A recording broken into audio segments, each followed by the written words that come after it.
Welcome to CR math solution. Last video में exercise 9.3 के question 23 तक हमने डिस्कस कर लिए थे। So in this video we will start from question number 24। Questions चल रहे थे हमारे जीपी पर बेस्ड, ठीक है। तो क्वेश्चन नंबर 24 है आपका, show that the ratio of the sum of first n terms of a GP to the sum of terms from n+1th to 2nth term is 1/r⁴n। पहले तो आप क्वेश्चन को समझो, लाइक क्वेश्चन की language समझो। देखो क्या बोल रहा है, शो दैट द रेशियो। आपको जनरली क्या निकालना है, रेशियो निकालना है। अब रेशियो दो चीज का निकलता है, एक न्यूमिनेटर में, डिनोमिनेटर में। अब वो बोल रहा है रेशियो निकालना किस चीज का है, पहले तो निकालना है sum of first n terms of a GP, ठीक है। Sum of first n terms of a GP to the sum of terms from n+1th to 2nth term. It means पहले आप sum of first n terms निकालो, उसको ऊपर रख दो as a numerator, ठीक है। फिर आप sum of terms from n+1th to 2nth, n+1 से 2nth टर्म्स का सम निकालो, उसको आप डिनोमिनेटर में रख दो। इन दोनों का जब रेशियो आएगा ना, आपके पास कितना निकल के आना चाहिए, 1/r⁴n, ठीक है। क्वेश्चन समझ में आया। अब देखो करेंगे कैसे, हमें निकालना है sum of first n terms of a GP, ठीक है। तो हम पहले जीपी एज्यूम कर लेते हैं अपनी। तो हम यहाँ पर लिखते हैं लेट जीपी इज, हमने जीपी को क्या माना, फर्स्ट टर्म ए, सेकेंड टर्म, ठीक है, A R, third term AR², fourth term AR³ और कहाँ तक n टर्म्स तक लिखते हैं। तो nth टर्म क्या होती है किसी एपी की, AR⁴n−1, ठीक है। यही होती है nth टर्म AR⁴n−1, ठीक है। हमें निकालना है sum of first n terms, ठीक है, sum of first n terms. तो n टर्म्स का सम का फॉर्मूला क्या होता है आपके पास, a इंटू r⁴n−1/r−1, बस यही होगा, ठीक है। उसके बाद देखो सेकंड चीज क्या बोली है, दिस सम ऑफ टर्म्स, कौन सी टर्म्स का सम, from n+1th to 2nth term, ठीक है। अब एक बात देखो, n+1 से 2nth टर्म इसमें कहाँ होगी, पहले तो इसमें ढूंढते हैं कहाँ पर है। देखो ये क्या है, आपकी nth टर्म है, nth टर्म n-1 होती है। n के बाद टर्म्स कौन सी आती है, n+1th। तो n+1th टर्म क्या होगी, AR⁴n होगी। n+2th टर्म क्या होगी, AR⁴n+1th होगी। इसी तरीके से वो कह रहा है कि कहाँ तक चल रहा है, लास्ट 2nth टर्म तक। तो 2nth टर्म क्या होगी, AR⁴2n−1 होगी, ठीक है। यहाँ पर आप लिख दो ताकि आप कंफ्यूज ना हो जाओ ये कहाँ से आ गया, ठीक है। ये क्या है आपकी, ये है आपकी n+1th टर्म, ठीक है। ये क्या है आपकी n+2th टर्म, एंड ये AR⁴2n−1 क्या है आपकी 2nth टर्म है, ठीक है। तो इसी चीज मैंने आपको यहाँ पर मेंशन कर दी। ओके, तो मुझे बोल रहा है कि सम निकालो टर्म्स फ्रॉम n+1 से 2nth। इन टर्म्स का सम निकालो आप, जो ये टर्म है ना n+1 से 2nth टर्म तक, आपको इन टर्म्स का क्या निकालना है, सम फाइंड आउट करना है, ठीक है। देखो कैसे करेंगे, इसको मैं थोड़ा सही से लिख देती हूँ यहाँ पर। देखो ये है आपके पास AR⁴2n−1, ठीक है, अब दिख रहा है। चलो हमें निकालना है इन टर्म्स का सम, यहाँ से लेकर यहाँ तक की, n+1 से लेकर 2nth टर्म तक के सम का, मुझे टर्म्स का सम फाइंड आउट करना है। देखो कैसे करेंगे, यहाँ से लेकर यहाँ तक के सम का फाइंड आउट करने के लिए देखो यहाँ से फर्स्ट टर्म से 2nth टर्म का सम निकालो, ठीक है। क्या कर रही हूँ मैं, देखो मैंने क्या करा, फर्स्ट से लेकर 2nth टर्म का सम निकाला और उसमें से स्टार्टिंग की जो मेरी nth टर्म थी उनका सम मैं माइनस कर दूंगी। तो देखो इस पूरे टर्म में से 2nth टर्म में से अगर मैंने n+1th 2nth टर्म में से मैंने nth टर्म का सम माइनस कर दिया, तो मेरे पास यही तो बचा n+1 से 2nth टर्म का, ठीक है। तो देखो यार इसको वैसे भी समझ सकते हो, मान लो मेरे पास है first term, second term, third term, इसी तरीके से मेरे पास लास्ट में कहीं जाके 100th टर्म है, ठीक है। और यहाँ पर है मेरे पास 30th टर्म, ठीक है। तो मुझे अगर वो बोल रहा है कि आप सम निकालो 30th से 100 तक का, ठीक है, 30 से 100 तक का सम निकालने के लिए क्या करूंगी मैं, पूरा 100 का सम निकालो, उसमें से क्या माइनस कर दो, 30 का सम माइनस कर दो। 30 टर्म का सम, 100 टर्म का सम निकालो, उसमें से 30 टर्म का सम क्या कर दो, माइनस कर दो, तो आपके पास कितना आ जाएगा, 30 से 100 तक का सम। ठीक है, तो ये लॉजिक है यहाँ पर जो अप्लाई हो रहा है। तो देखो कैसे करेंगे, हम यहाँ पर लिखेंगे sum of terms from n+1th to 2nth term. ठीक है, n+1 से 2nth टर्म तक का जो n+1th टर्म से 2nth टर्म तक का जो सम होगा वो क्या होगा, सम ऑफ 2nth टर्म यानी कि कंप्लीट a से लेकर के 2n-1 तक, sum of 2nth term minus sum of nth term. यही तो लॉजिक लगा रही हूं मैं, क्या कर रही हूँ, पूरे 2nth टर्म में से अगर मैं nth टर्म का सम माइनस कर दूं तो मेरे पास बेसिकली क्या बचेगा, n+1 से 2nth टर्म का सम बचेगा। ठीक है, तो यानी कि जैसे मैंने इसको Sn से डिनोट, यहाँ पर मैंने सम ऑफ फर्स्ट n टर्म्स लिखा था, यहाँ पे सम ऑफ n+1 से 2nth लिखा है, कितना हो जाएगा, सम ऑफ 2nth टर्म कितना होगा, देखो 2nth टर्म का सम निकालने के लिए फर्स्ट टर्म क्या आपके पास a इंटू r⁻n-1, तो देखो रेशियो तो फिर भी r ही रहेगा ना, तो r⁻n था, n तब था जो आपके पास n टर्म्स थी, अब क्या है आपके पास 2nth टर्म है, तो r⁻2n -1 upon r-1 and minus sum of nth term, sum of nth terms तो यही आपके पास a into r⁻n-1 upon r-1, दोनों में से कॉमन क्या आ रहा है, a अपॉन r-1 कॉमन आ रहा है। ठीक है, तो a अपॉन जब r-1 कॉमन लेंगे तो आपके पास बेसिकली क्या बच जाएगा अंदर, r⁻2n-1 माइनस r⁻n-1, तो आपके पास बचेगा r⁻2n-1 minus r⁻n minus minus हो जाएगा प्लस, ये कैंसिल हो गया, तो a अपॉन r-1, दोनों में से r⁻n कॉमन आ रहा है, तो आपके पास क्या बचा अंदर, r⁻n-1।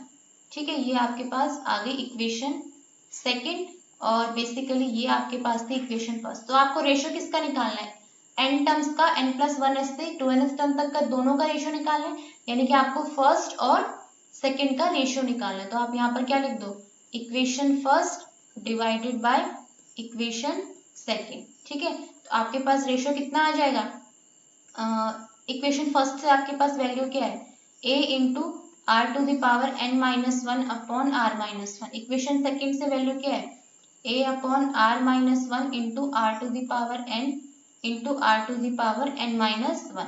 देखो a से a कैंसिल, r-1 से r-1, इससे ये कैंसिल, तो कितना आ गया answer, 1 upon r⁻n।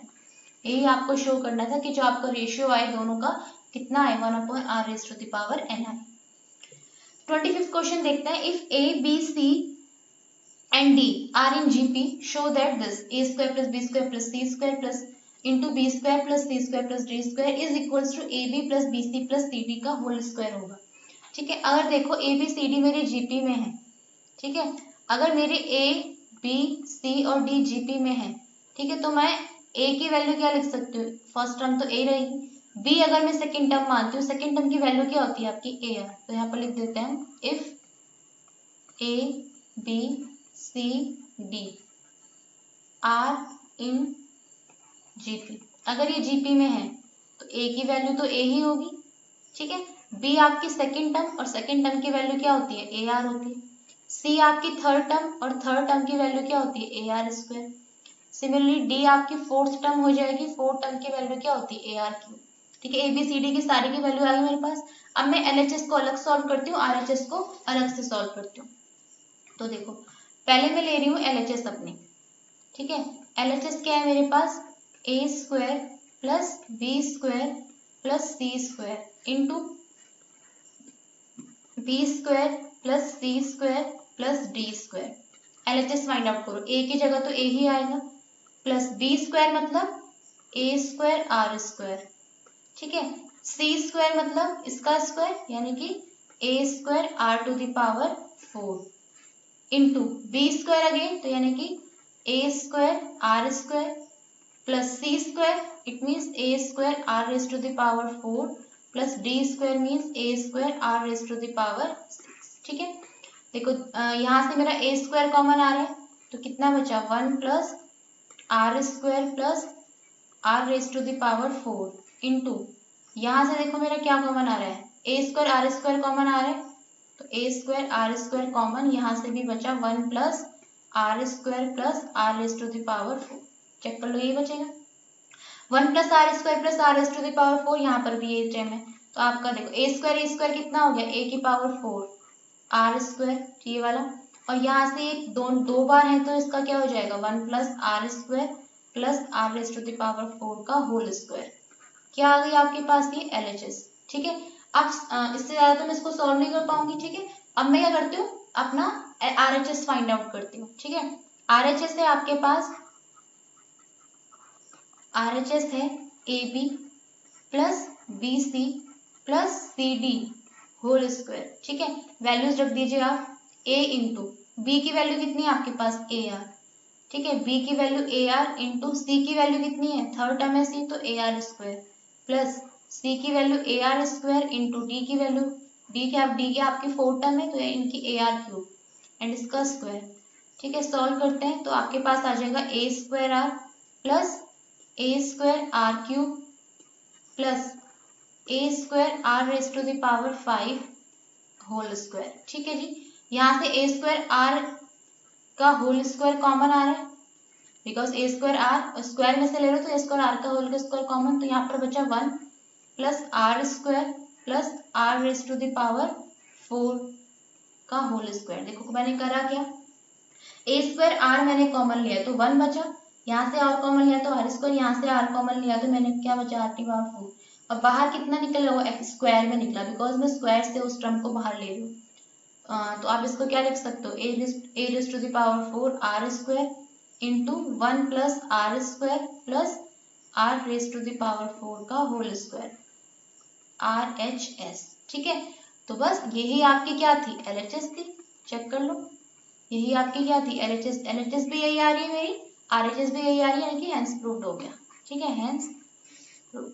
Now so question number 26 is insert two numbers between 3 and 81 so that the resulting sequence is GP। आपको 3 and 81 के बीच में 2 नंबर्स इंसर्ट करने हैं। ठीक है, इस तरीके से इंसर्ट करो कि आपकी जो रिजल्टिंग सीक्वेंस बने वो क्या बने, GP बने। तो सबसे पहले मैं वो जो 2 नंबर्स हैं मेरे उनको लेट कर लेती हूँ कुछ, तो मैं यहाँ पर लिखती हूँ लेट। मैंने लेट करा कि वो 2 नंबर्स मेरे G1 एंड G2 हैं। ठीक है, let G1 and G2 be 2 numbers between 3 and 81। 3 और 81 के बीच में मैंने 2 नंबर्स अपने एज्यूम कर लिए कि G1 और G2 होंगे।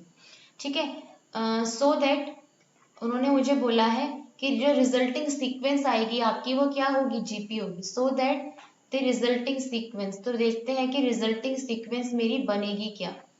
रिजल्टिंग सीक्वेंस देखो जी, मेरा यहाँ पर 3 और 81 था, स्टार्टिंग में 3 था, लास्ट में 81 था। ठीक है, मैंने इसके बीच में 2 नंबर्स डाले हैं, एक G1 नाम दे दिया मैंने, एक G2 नाम दे दिया। ठीक है, तो आपकी जो रिजल्टिंग सीक्वेंस ये आई है ये किस में है, GP में है। ये आपको क्वेश्चन में ही दे रखा था कि रिजल्टिंग सीक्वेंस आपकी क्या होगी, GP होगी। ठीक है, अगर ये GP है तो इसकी मुझे फर्स्ट टर्म भी पता है और कॉमन रेशियो। ठीक है, तो फर्स्ट टर्म मैंने क्या है इसकी 3 है। ठीक है, कॉमन रेशियो तो मैं बाद में निकालूंगी, पहले मुझे एक और चीज पता है, लास्ट टर्म पता है इसकी मुझे। ठीक है, लास्ट टर्म है मेरे पास 81। ठीक है, मुझे निकालनी है एक्चुअली में G1 एंड G2 की वैल्यू। ठीक है, तो बेसिकली अगर आप देखो तो आपका G1 क्या है, ये सेकेंड टर्म है इस AP की, टोटल 4 टर्म है इसमें, इस AP की सेकेंड टर्म क्या है G1, थर्ड टर्म क्या है G2, फोर्थ टर्म क्या है 81। तो बेसिकली आप यहाँ पर AN की जगह A4 लिखोगे। ठीक है, बिकॉज आपको A4 पता है 81। ठीक है, तो अगर मुझे G1 यानी कि सेकेंड टर्म की वैल्यू निकालनी है तो सेकेंड टर्म की वैल्यू हम जानते हैं कि क्या होती है AR। ठीक है, थर्ड टर्म क्या होती है आपकी AR स्क्वायर। तो इट मीन्स मुझे R भी चाहिए होगा, कॉमन रेशियो चाहिए होगा, A तो है मेरे पास ऑलरेडी। कॉमन रेशियो मैं कहाँ से निकालूंगी, देखो वी हैव हमें एक चीज पता है कि फोर्थ टर्म जो है इस सीक्वेंस की वो क्या है, 81 है। फोर्थ टर्म की मेरे पास वैल्यू होती क्या है, AR⁻³ is equals to 81। Now by putting 3 into R³ is equals to 81। ठीक है, यहां से मैं निकालूंगी R³ की वैल्यू। R³ आ जाएगा मेरा 81/3। इट मीन्स R³ आ जाएगा 27। R³ 27 है तो आपकी R की वैल्यू कितनी हो जाएगी, 3, बिकॉज 3 का क्यूब 27 होता है। ठीक है, तो R तो निकल गया मेरा 3।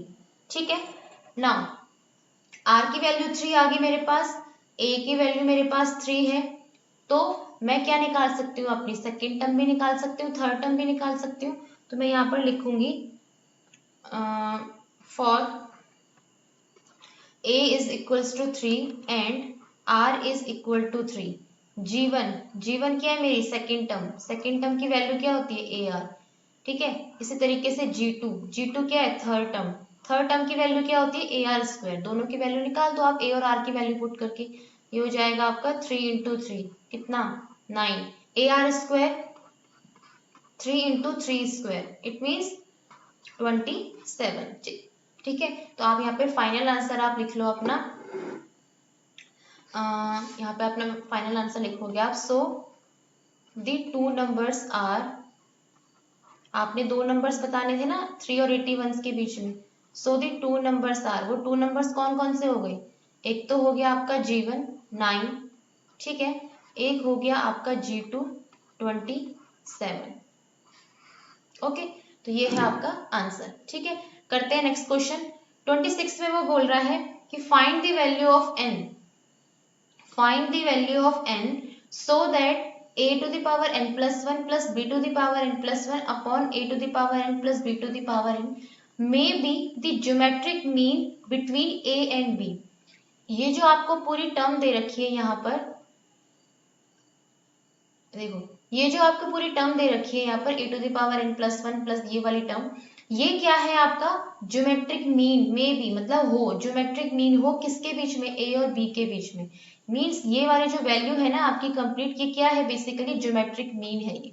ठीक है, क्या है, ज्योमेट्रिक मीन है किसके बीच में, A और B के बीच में। ठीक है, लेकिन हमें एक और चीज पता है कि A और B के बीच में मेरा ज्योमेट्रिक मीन की वैल्यू होती क्या है, √AB। ये हमने ज्योमेट्रिक मीन जहां पर पढ़ा था इंट्रो में, वहां पर पढ़ा था। तो हम यहाँ पर लिखते हैं वी नो दैट, ठीक है, we know that the geometric mean, we know that the geometric mean between A and B। हम जानते हैं कि A और B के बीच में जो ज्योमेट्रिक मीन होता है, किन्हीं भी दो नंबर्स के बीच में जो ज्योमेट्रिक मीन होता है उसकी वैल्यू क्या होती है, ज्योमेट्रिक मीन की वैल्यू कितनी होती है, √AB। ठीक है, एक ज्योमेट्रिक मीन को मेरे को क्वेश्चन से पता है, ज्योमेट्रिक मीन की वैल्यू मुझे क्वेश्चन में दी हुई है A⁻n+1 B⁻n+1 अपॉन A⁻n+B⁻n। ठीक है, ये भी मुझे को ज्योमेट्रिक मीन पता है और ये भी। यहाँ पर आप लिख लेना चाहे, यहाँ पर आप लिखना इट इज गिवन दैट, ठीक है, इट इज गिवन दैट, हमें ये दिया गया है कि GM की वैल्यू ये, तो दोनों ही आपके GM है, यानी कि दोनों ही ज्योमेट्रिक मीन है। तो अगर दोनों ही ज्योमेट्रिक मीन है तो आपस में हम इनको इक्वेट कर सकते हैं। तो हमारा आ जाएगा A⁻n+1 plus B⁻n+1 upon A⁻n plus B⁻n is equals to √AB।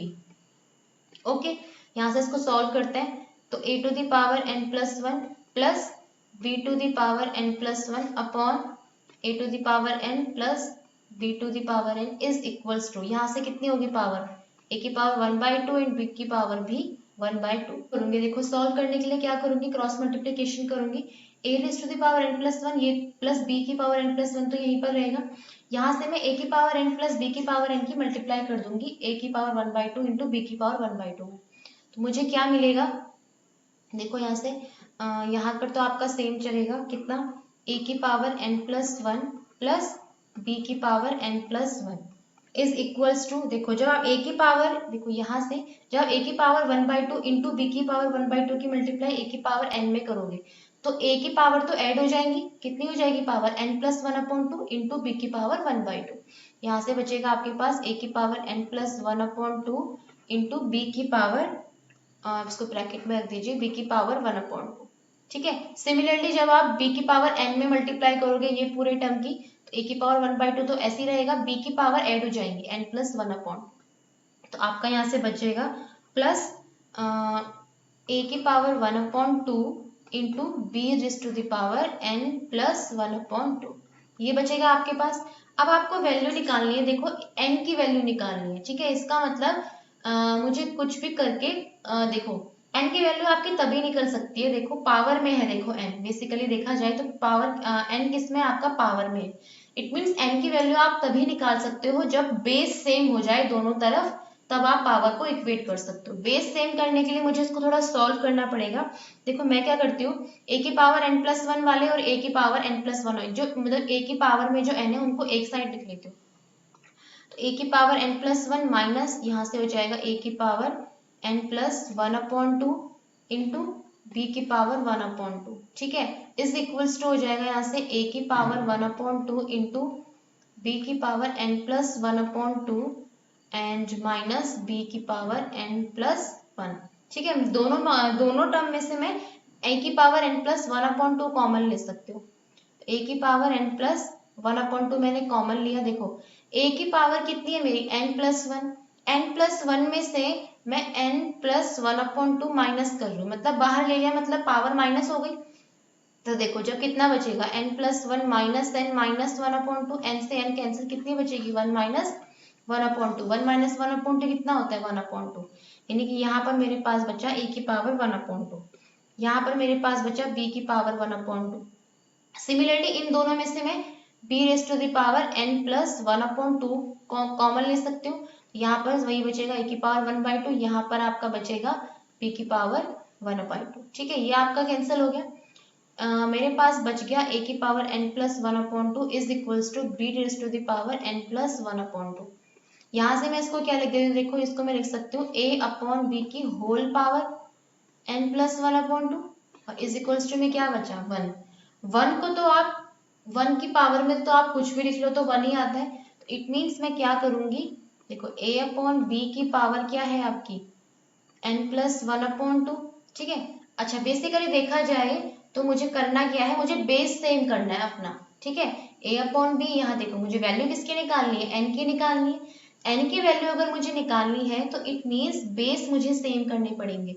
यहाँ पर बेस क्या है मेरा a/b, तो इट मीन्स यहाँ पर भी मुझे कुछ a/b वाला बेस बनाना पड़ेगा, तो बना सकती हूँ मैं, बिकॉज आप 1 को क्या लिख सकते हो a/b की पावर 0।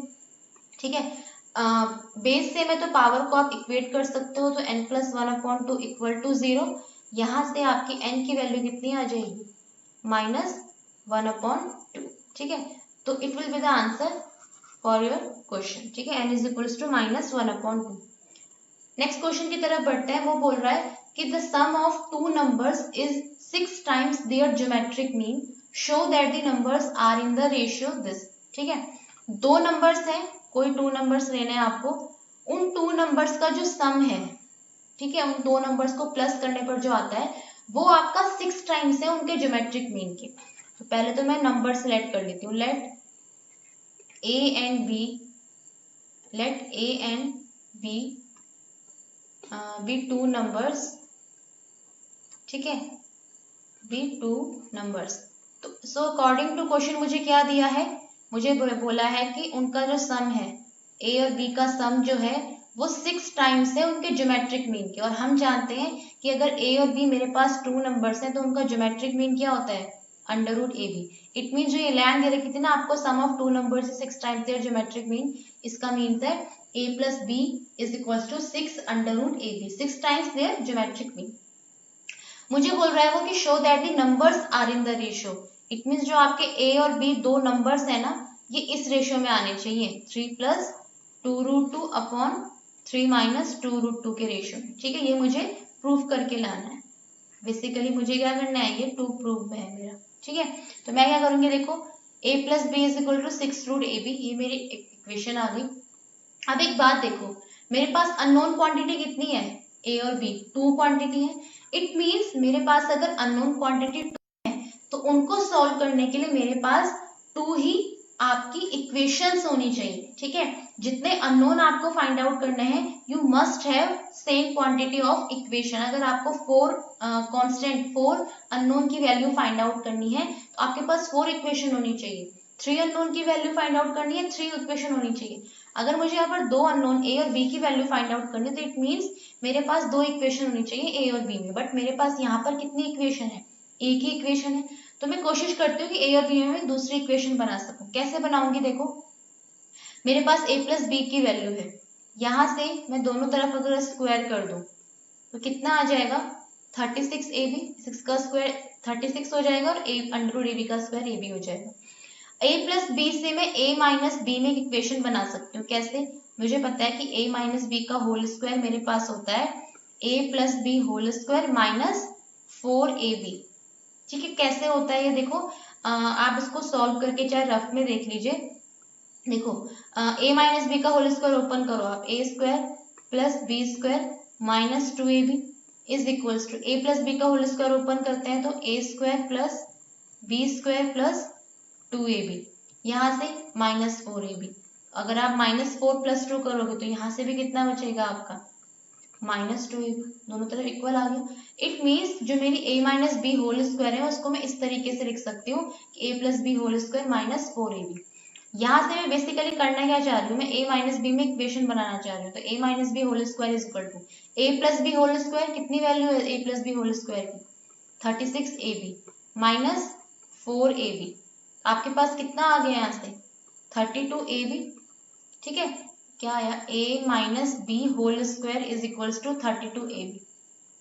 यहाँ से मुझे अगर a माइनस बी की वैल्यू फाइंड आउट करनी, अंडर रूट लूंगी मैं दूसरी साइड, तो 32 का अंडर रूट कितना हो जाएगा, देखो ये हो जाएगा under root 32 under root ab, ठीक है। और मेरे को पता है कि 32 का जो अंडर रूट होता है उसकी वैल्यू होती है 4 4 16 32, यानी कि 4 रूट 2 रूट ab, ठीक है।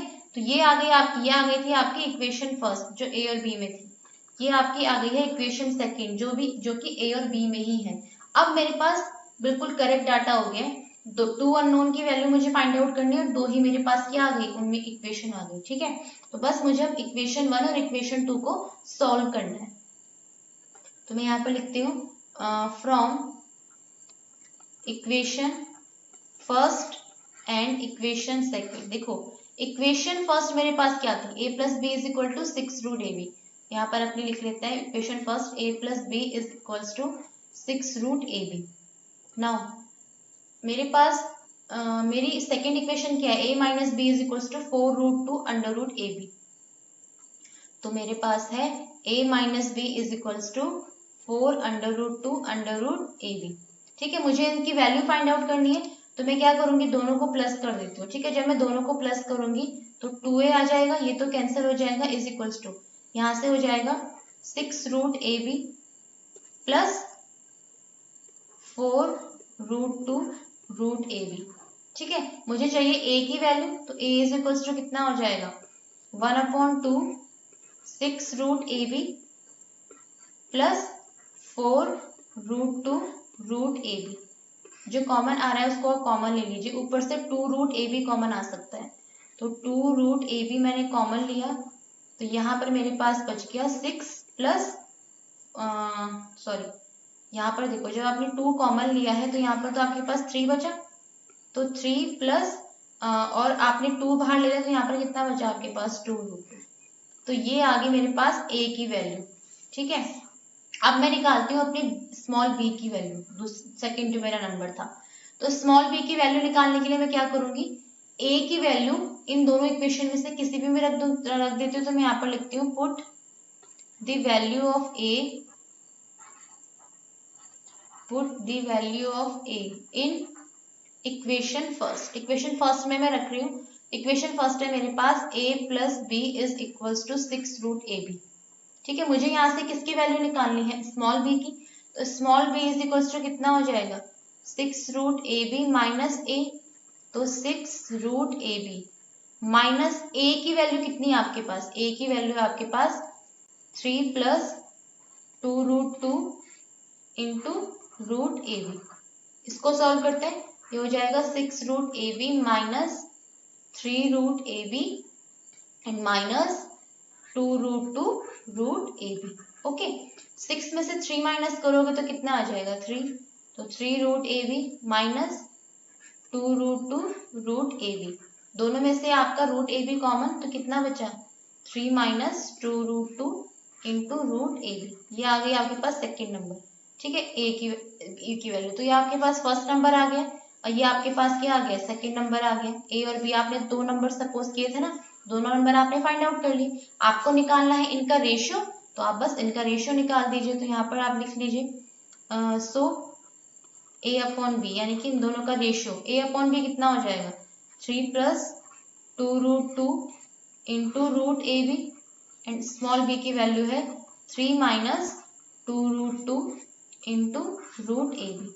रूट ए बी से आपका रूट ए बी कैंसिल, तो आपको जो आपको प्रूफ करना था कि ए और बी का रेशियो वही आ गया 3 प्लस 2√2 अपॉन 3 माइनस 2√2, यही आपको प्रूफ करना था। ओके, 29 की तरफ बढ़ते हैं। If capital A and capital G be arithmetic mean and geometric mean respectively between two positive numbers, ठीक है, दो पॉजिटिव नंबर्स हैं आपके, उनके अर्थमेटिक मीन की वैल्यू ए है, ज्योमेट्रिक मीन की वैल्यू जी है, तो आपको प्रूफ करना है कि वो नंबर्स ये होंगे। यहाँ पर आप देख पा रहे होंगे दो नंबर्स हैं, एक तो है a plus something under root, दूसरा है a माइनस अंडर रूट में जो नंबर है, तो वो दो नंबर्स की वैल्यू आपको ये लेके आनी है, ठीक है। तो मैं पहले दो नंबर अपने एज्यूम कर लेती हूँ, तो मैं लिख लेती हूँ let a and b be two positive numbers, let a and b be two positive numbers. अगर a और b मेरे पास टू पॉजिटिव नंबर्स हैं तो मुझे अकॉर्डिंग टू क्वेश्चन पे आ जाओ आप। क्वेश्चन में बोला था कि ये जो a है ये क्या है आपका अर्थमेटिक मीन है, ठीक है, और ये जो g है वो ज्योमेट्रिक मीन है बिटवीन टू पॉजिटिव नंबर्स, ठीक है।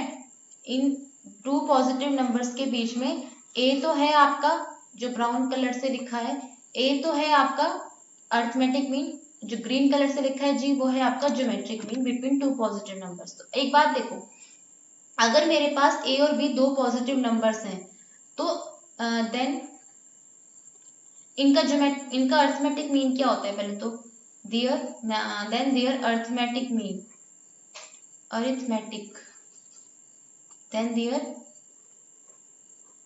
Arithmetic mean. तो अर्थमेटिक मीन की वैल्यू हमने पढ़ी थी एपी वाले लेक्चर में, तो इनके अर्थमेटिक मीन की वैल्यू होती है, देखो अगर ए और बी दो पॉजिटिव नंबर हैं तो इनके अर्थमेटिक मीन की वैल्यू होती कितनी है a प्लस बी अपॉन 2, ठीक है। और आपको इनके अर्थमेटिक मीन की वैल्यू दे कितनी रखी है कैपिटल ए, ठीक है।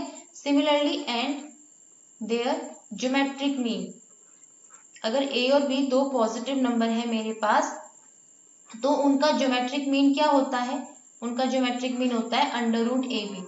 बट यहाँ पर मेरे को ज्योमेट्रिक मीन की वैल्यू कितनी दे रखी है G, it means under root A B is equals to जी।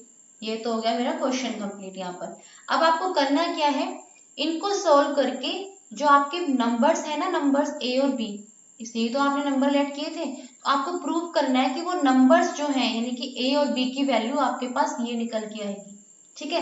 करते हैं, कैसे करेंगे देखो, देखो मेरे पास है, यहाँ पर लिखती हूँ मैं वी हैव, मेरे पास दो इक्वेशन है फिलहाल, a plus b upon 2 is equals to a है, तो सेकेंड है मेरे पास under root A B is equals to G. यहाँ से मैं क्या निकाल सकती हूँ a plus B is equals to 2a, यहाँ से मैं क्या निकाल सकती हूँ दोनों तरफ स्क्वायर कर दूंगी तो A B is equal to G square, ठीक है। लास्ट क्वेश्चन के जैसा थोड़ा थोड़ा बन गया। मुझे क्या देखो यहाँ पर भी वही फंडा है कि ए और बी की वैल्यू निकालनी है मुझे, ठीक है, स्मॉल ए और स्मॉल बी की वैल्यू निकालनी है, तो मेरे को एक और इक्वेशन चाहिए स्मॉल ए और स्मॉल बी में, ठीक है, जिससे मेरा ये दोनों रिड्यूस हो जाए। ओके, तो मैं क्या करती हूँ वही काम करेंगे, ए माइनस बी का होल स्क्वायर वाला फंडा लगाते हैं। देखो क्या होगा, मैं जानती हूँ कि a minus b whole square मेरे पास होता है a plus b square minus 4ab के, ठीक है। तो a प्लस बी स्क्वायर की वैल्यू कितनी है आपके पास, यानी कि 2a का स्क्वायर हो जाएगा, यानी कि यहाँ पर हो जाएगा आपका 2a स्क्वायर माइनस 4, यहाँ से देखो ab की वैल्यू कितनी है g स्क्वायर, तो यहाँ पे ab की जगह कितना आ गया g स्क्वायर, यहाँ से हो गया 4a square minus 4g square, 4 आपका कॉमन, तो आपका क्या बचा a square minus g square, factor हो जाएंगे इसके a plus G into A minus G. ये बेसिकली क्या चल रहा है आपके पास a minus b whole square, but मुझे क्या चाहिए a माइनस बी में इक्वेशन चाहिए, a माइनस बी की वैल्यू क्या हो जाएगी 2 under root a plus G into A minus G, ठीक है। ये आपके पास इक्वेशन सेकंड आ गई है, और आप जो a और b में आपकी इक्वेशन थी उसको मान लीजिए आप फर्स्ट इक्वेशन। तो फर्स्ट और सेकंड को सॉल्व करना है, बिकॉज फर्स्ट मेरी है a plus B is equals to 2a, second मेरी आ गई a minus B is equal to this. तो मैं क्या करती हूँ दोनों इक्वेशन को सॉल्व करती हूँ अपना, यहाँ पर मैं यहाँ पर लिखूंगी from from equation first and equation second.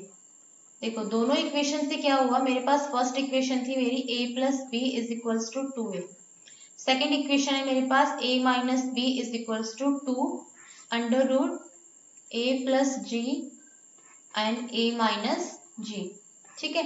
मुझे a की वैल्यू चाहिए तो दोनों को मैं ऐड कर देती हूँ, जब मैं दोनों को ऐड करूंगी तो ये तो कैंसिल हो जाएगा, यहाँ से आएगा 2a is equals to 2a plus 2 under root a plus G into A minus G, ठीक है। 2 कॉमन लेके कैंसिल हो जाएगा, तो स्मॉल a की वैल्यू आ जाएगी आपकी a plus under root a plus G into A minus G, ठीक है। तो ये आपके पास एक नंबर तो ये आ गया, ठीक है, a is equals to a plus under root a plus G into A minus G, first number आ गया। सेकेंड नंबर निकालने के लिए आप क्या करते हो, देखो सेकेंड नंबर है आपका स्मॉल b, ठीक है, आपको स्मॉल b की वैल्यू चाहिए, तो आप क्या करो यहाँ से स्मॉल a की वैल्यू उठा के यहाँ पर रख दो, तो वहां से आपको स्मॉल b की वैल्यू मिल जाएगी। तो हम करते हैं इस क्वेश्चन को कंटिन्यू। देखो तो यहाँ पर लिखूंगी from equation first, equation first में मैं क्या कर रही हूँ स्मॉल a की वैल्यू रख रही हूँ। तो इक्वेशन फर्स्ट में मेरे पास है क्या, basically b is equal to 2a minus a है, b यहीं पर था 2a, उधर में a प्लस a का उधर जाके माइनस a बन गया, तो 2a माइनस स्मॉल a की वैल्यू ये कंप्लीट है मेरे पास, तो 2a minus a plus under root a plus G into A minus G. देखो बेसिकली होगा क्या, यहाँ पर भी आपका माइनस आ जाएगा, क्यों, बिकॉज आप पूरे जो आपका a नंबर है इस पूरे को आप माइनस में लिख रहे हो, तो minus a and plus minus minus, 2a में से a गए, कितना बचा आपका a minus under root a plus G into A minus G. ये आपके पास वैल्यू आ गई है निकल के स्मॉल b की, ठीक है। दोनों नंबर आ गए आपके पास, आपको यही प्रूव करना था कि आपके जो दोनों नंबर होंगे वो इस फॉर्म में होंगे, ठीक है। एक होगा आपका a plus under root A plus G into A minus G, दूसरा होगा a minus under root A plus G into A minus G, ठीक है। तो ये था आपका क्वेश्चन नंबर था आपके पास ये 29। करते हैं next question. So here is question number 30। The number of bacteria in a certain culture doubles every hour. If there were 30 bacteria present in the culture originally, how many bacteria will be present at the end of second hour, fourth hour and nth hour? Question को read करते हैं, दोबारा समझते हैं। वो बोल रहा है कि the number of bacteria in a certain culture doubles every hour. किसी सर्टेन कल्चर में जो नंबर ऑफ बैक्टीरिया हैं वो डबल्स हो जाते हैं हर 1 घंटे बाद, ठीक है। हर 1 घंटे बाद उनकी जो क्वांटिटी है वो डबल हो रही है। तो if there were 30 bacteria present in the culture originally, starting में अगर 30 बैक्टीरिया थे किसी कल्चर में, तो हर 1 घंटे बाद डबल हो रहे हैं, तो मीन्स 1 घंटे बाद कितने हो जाएंगे, 30 का डबल 60, उससे 1 घंटे बाद 60 का डबल 120, उससे भी 1 घंटे बाद फिर से 120 का डबल 240, ठीक है। तो वो हमसे बोल रहा है कि how many bacteria will be present at the end of second hour, fourth hour and nth hour. 2 घंटे के बाद, 4 घंटे के बाद और nth घंटे के बाद नंबर ऑफ बैक्टीरिया कितने हो जाएंगे, हमको ये बताना है, ठीक है, तो यहाँ पर देखते हैं, पहले देखो the number of bacteria, the number of bacteria present in the culture, ठीक है।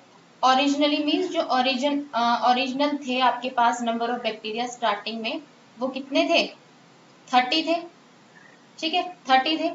तो इट डबल्स, ये जो नंबर ऑफ बैक्टीरिया है it doubles after every hour, हर 1 घंटे के बाद ये डबल हो रहे हैं, आफ्टर एवरी आवर, ठीक है।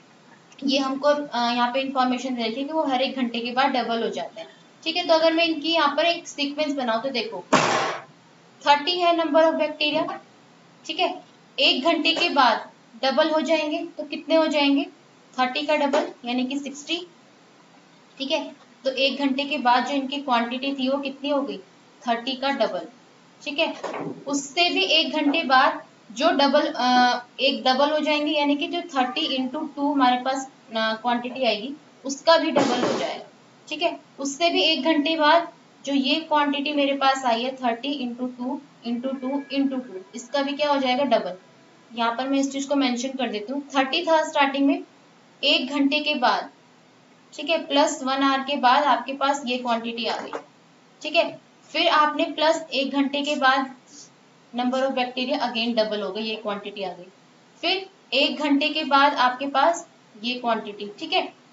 ऐसे ऐसे करके आपके देखो, अगर आप गौर करो यहाँ पर तो एक फॉर्म बन रही है, सीक्वेंस बन रही है, क्या देखो 30, 30 into 2, 30 into 2 square, 30 into 2 cube. तो इट मीन्स ये क्या बन रही है, देखो यहाँ पर अगर मैं इस चीज को लिखूं, 30 है 30 इंटू 2, ठीक है। यहाँ पर तीसरे नंबर पे number of bacteria 30 into 2 square, फिर 30 इंटू 2 का क्यूब, ठीक है। तो नेक्स्ट में क्या आ जाएगा, 30 इंटू 2 टू दी पावर 4, ठीक है। इस तरीके से हमारे पास नंबर ऑफ बैक्टीरिया इंक्रीजेस हो जाए। वो हमसे बोल रहा है कि how many bacteria will be present at the end of second our, 2 घंटे के बाद नंबर ऑफ बैक्टीरिया कितने हो जाएंगे। तो एक बात देखो, 1 घंटे के बाद ये है, उसमें 1 घंटा मैंने और जोड़ दिया, तो मीन्स ये वाला क्वांटिटी आएगी मेरे पास, ठीक है। यानी कि ये जो मेरी सीक्वेंस बनी है इसकी थर्ड टर्म, ठीक है। अब फिर बोल रहा है कि 4 घंटे के बाद, ठीक है, मैं यहाँ पर पहले मेंशन कर देती हूँ आपको, सेकेंड आवर, ठीक है, सेकेंड आवर की वो बात मुझे बोल रहा है, तो सेकेंड आवर के बाद ये वाली क्वांटिटी आएगी, ठीक है, क्योंकि 1 घंटे के बाद 30 का डबल 60 हो गया, उससे भी 1 घंटे के बाद क्या हो जाएगा, 60 का डबल 120, तो 2 घंटे के बाद तो ये वाली क्वांटिटी आ जाएगी आपके पास।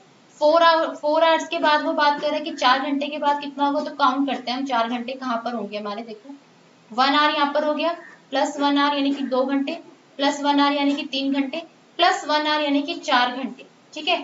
तो मीन्स यहाँ पर तो आपका 2 घंटे में आया था, ठीक है, उसमें आप 1 घंटा ऐड करोगे तो आपकी ये वाली क्वांटिटी आएगी 3 घंटे बाद, उसमें फिर 1 घंटा ऐड करोगे तो ये वाली क्वांटिटी, ठीक है। इट मीन्स 4 घंटे के बाद आपके नंबर ऑफ बैक्टीरिया इस क्वांटिटी में आ जाएगा, ठीक है। तो हम यहाँ पर लिख लेते हैं आफ्टर सेकेंड आवर, ठीक है, after second hour the number of bacteria, the number of bacteria कितने हो जाएंगे, जो मैंने येलो से लिखा है, सेकेंड आवर येलो वाला है, तो कितना हो जाएगा 30 into 2 square, it means 30 into 4 यानी कि 120, ठीक है। उसके बाद आफ्टर फोर्थ आवर, ठीक है, 4 घंटे के बाद after fourth hour the number of bacteria कितने हो जाएंगे, 30 इंटू 2 टू दी पावर 4, यानी कि 30 इंटू 2 टू दी पावर 4 कितना हो जाएगा आपका 16, 16 3 जा कितना हो गया 480, ठीक है, ठीक है। तो इस तरीके से कर लो। वैसे आप इतना लंबा ना भी लिखते, शॉर्ट में इसका आंसर खुद ही बता सकते थे कि भाई अगर 30 बैक्टीरिया है प्रेजेंट स्टार्टिंग में, तो 1 घंटे के बाद 60 हो जाएंगे, उससे भी 1 घंटे के बाद 120 हो जाएंगे, ठीक है। फिर उसमें 2 घंटे और ऐड कर लो तो 120 का डबल 240, 240 का डबल 480, ठीक है। nth आर बाद पूछ रहा है वो, ठीक है। nth आर के बाद देखो कितने हो जाएंगे नंबर ऑफ बैक्टीरिया आपके, देखो आफ्टर nth आर, ठीक है, nth आर। अगर आप यहाँ पे एक सीक्वेंस देखो पैटर्न कुछ बन रहा है। अगर सेकेंड आर के बाद है तो 2 टू द पावर 2 आ रही है। फोर्थ आर के बाद अगर आ रही है तो जो 2 है उसकी पावर 4 है। ठीक है, इसकी मीन्स अगर nth आर के बाद में बात करूं तो 30 इंटू 2 की पावर कितना हो जाएगा, n हो जाएगा। ठीक है, तो ये क्वांटिटी आएगी आपकी after nth hour, number of bacteria. करते हैं नेक्स्ट क्वेश्चन। नेक्स्ट क्वेश्चन में बोल रहा है what will rupees 500 amounts to in 10 years after its deposit in a bank which pay annual interest rate of 10% compounded annually। 500 rupees की जो amount है वो 10 ईयर के बाद कितनी हो जाएगी। ठीक है, what will be rupees 500 amounts to in 10 years after its deposit in a bank. आपने 500 रुपीज डिपॉजिट किए बैंक में, वो 10 साल बाद उसका अमाउंट कितना बन जाएगा वो निकाल रहा है। ठीक है, तो आपने अपनी प्रीवियस क्लासेस में अमाउंट्स का फॉर्मूला पढ़ा था। एक अमाउंट जो आप डिपॉजिट करते हो बैंक में, उस क्वांटिटी को क्या बोला जाता है, प्रिंसिपल। ठीक है, तो आपका प्रिंसिपल कितना हो गया यहाँ पर 500 रुपीज। ठीक है, और 10 ईयर्स है तो जो ईयर्स को आप कैसे रिप्रेजेंट करते हो, 10 से, वो n से। ठीक है, 10 years deposit in a bank. आपको मेनली क्या निकालना है यहाँ से, ए अमाउंट की वैल्यू निकालनी है। ठीक है, deposit in a bank which पे एनुअल इंटरेस्ट रेट, रेट हमको दे रखा है तो रेट को हम किससे रिप्रेजेंट करते हैं, आर से।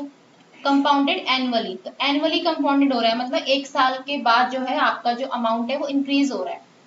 अब बात करते हैं क्वेश्चन कैसे करेंगे। देखो, मुझे निकालनी है ए की वैल्यू। ठीक है, और मेरे पास पी है, मेरे पास एन है, मेरे पास आर है। तो इनमें रिलेशन होता था आपका। देखो, अगर मैं बात करूं, मुझे निकालना है टोटल 10 ईयर्स, टोटल 10 साल के बाद जो है आपका 500 रुपीज का अमाउंट कितना हो जाएगा। ठीक है, तो मैं पहले निकालती हूँ आफ्टर 1 ईयर। ठीक है, 1 ईयर के बाद कितना हो जाएगा। देखो, फॉर्मूला होता है आपका A is equals to amount is equals to principal into 1 plus rate upon 100 to the power n। Okay, यहाँ से देखो P की वैल्यू कितनी है 500 इंटू 1 प्लस R की वैल्यू कितनी है आपकी 10 अपॉन 100, और पावर कितनी हो जाएगी, हम 1 ईयर के बाद बात कर रहे हैं ना। ठीक, निकालना तो हमें 10 ईयर का है बट हम बात किसकी कर रहे हैं अभी, 1 ईयर की कर रहे हैं। ठीक है, तो 1 ईयर के बाद कितना है क्वांटिटी, तो n की वैल्यू कितनी हो जाएगी 1 हो जाएगी यहाँ पर। तो यहाँ से अगर आप अमाउंट निकालो तो कितना हो जाएगा 500 इंटू ये हो जाएगा आपका 1/10, 1/10 प्लस 1 कितना हो जाएगा 11/10 to the power 1। It means एक साल के बाद जो अमाउंट हो जाएगा आपका हो जाएगा 1.1।